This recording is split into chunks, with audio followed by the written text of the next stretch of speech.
के हम चाकर हैं। जन अनिरुद्ध पिबैया रघुवर, जन अनिरुद्ध पिबैया रघुवर, जन अनिरुद्ध पिबैया रघुवर, जन अनिरुद्ध पिबैया रघुवर। कथा सुधार सुधार के हम चाकर हैं दरबार के, हम चाकर हैं दरबार के। हो कथा सुधार सुधार के हम चाकर हैं दरबार के, हम चाकर हैं दरबार के।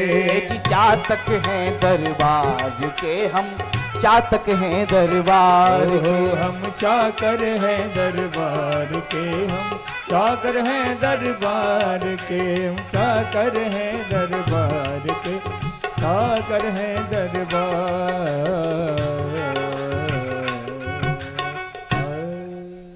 हम तो राम जी की चाकरी करते हैं, हम तो चाकर हैं दरबार के।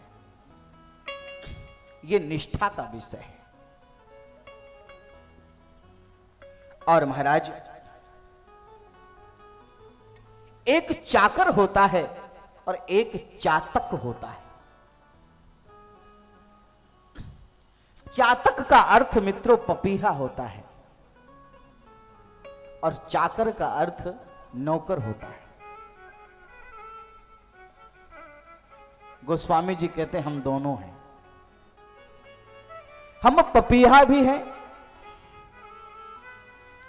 और राम जी की चाकरी भी करते हैं। और देखो भाई, गोस्वामी जी लिखते हैं एक चातक है पपीहा, और पपीहा की निष्ठा क्या होती है। एक ने बाण चलाया पपीहा के ऊपर, पपीहा गंगा जी में गिर गया। बाण चलाई पपीहा के ऊपर, पपीहा घायल होकर के गंगा जी में गिर गया, लेकिन चोंच अपनी ऊपर किए रहा। किसी ने पपीहे से पूछा, तुम मर रहे हो, तुम्हारा अंतिम समय है, तुम्हारे प्राण संकट में हैं, तुम गंगा जी में गिरे हो। और हमने सुना है कि अंतिम समय लोग गंगा जल अपने मुंह में डालते हैं ताकि उनके पाप धुल जाएं, पाप मिट जाएं, उनकी सद्गति हो जाए।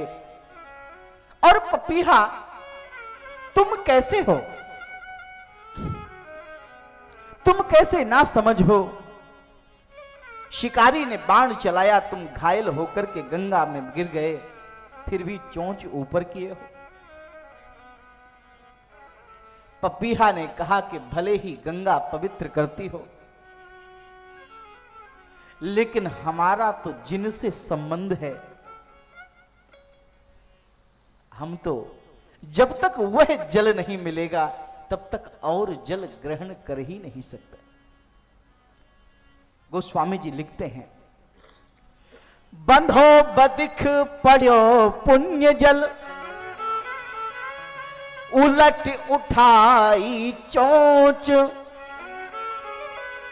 तुलसी चातक प्रेम पट, मरते हूं लगी न खोच।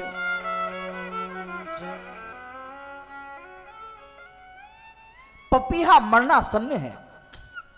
पपीहे के पुत्रों ने देखा कि पिताजी मरणासन्न हैं, उठाकर ले आए पपीहे के पुत्र। पुत्रों ने पूछा कि पिताजी आप जा रहे हैं, इस दुनिया से थोड़ी देर बाद आप चले जाएंगे, अंतिम समय में हमें कुछ उपदेश देते जाइए, कुछ आदेश देते जाइए।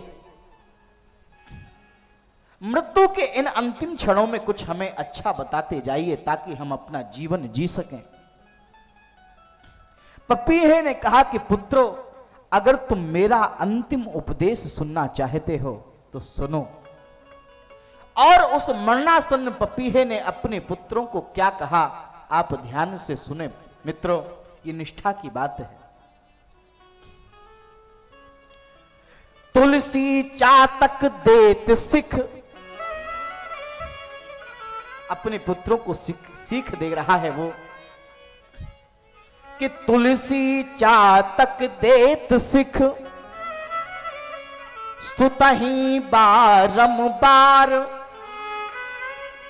तात न तर्पण कीजिए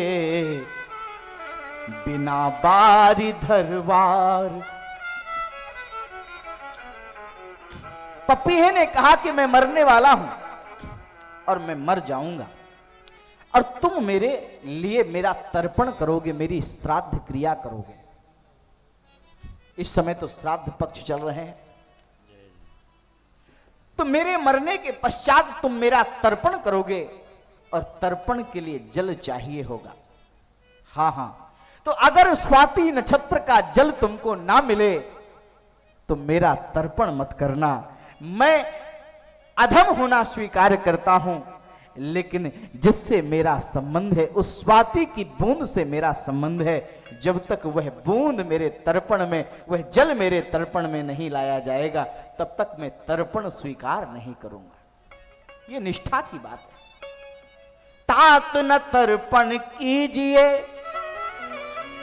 बिना वारी धरवार। जब तक स्वाति नक्षत्र की बूंद का जल न मिल जाए तब तक मेरा तर्पण मत करना। ये निष्ठा है, ये प्रेम है।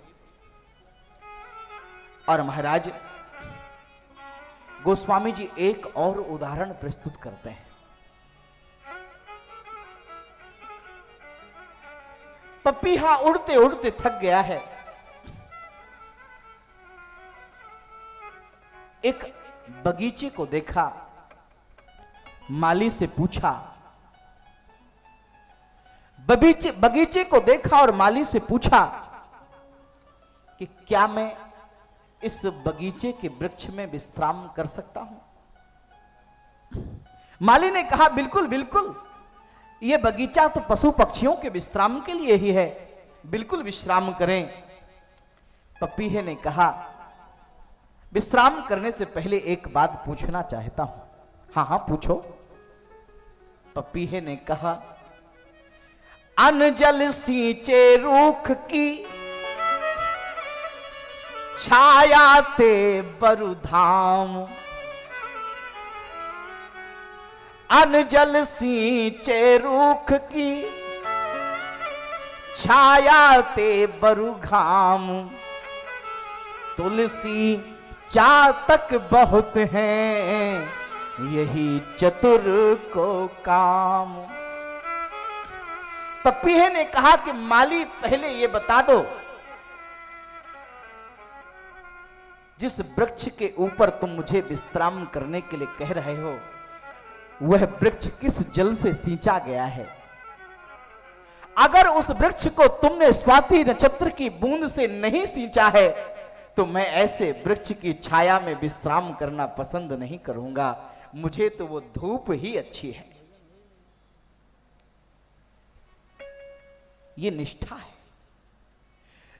मैं गर्मी सह लूंगा, थकान सह लूंगा, ये धूप सह लूंगा, लेकिन किसी और जल के द्वारा सींचे हुए वृक्ष में मैं विश्राम भी नहीं कर सकता, क्योंकि मेरी तो निष्ठा उससे है, उस जल से मेरा संबंध है। और एक बार जिससे संबंध बन गया, एक बार जिससे निष्ठा लग गई, बस लग गई। ये निष्ठा की बात है मित्रों।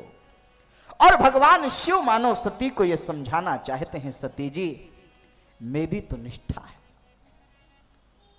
और अगर तुम्हें यह विश्वास नहीं होता कि ये परमात्मा है तो तुम जाकर के परीक्षा क्यों नहीं ले लेती हो?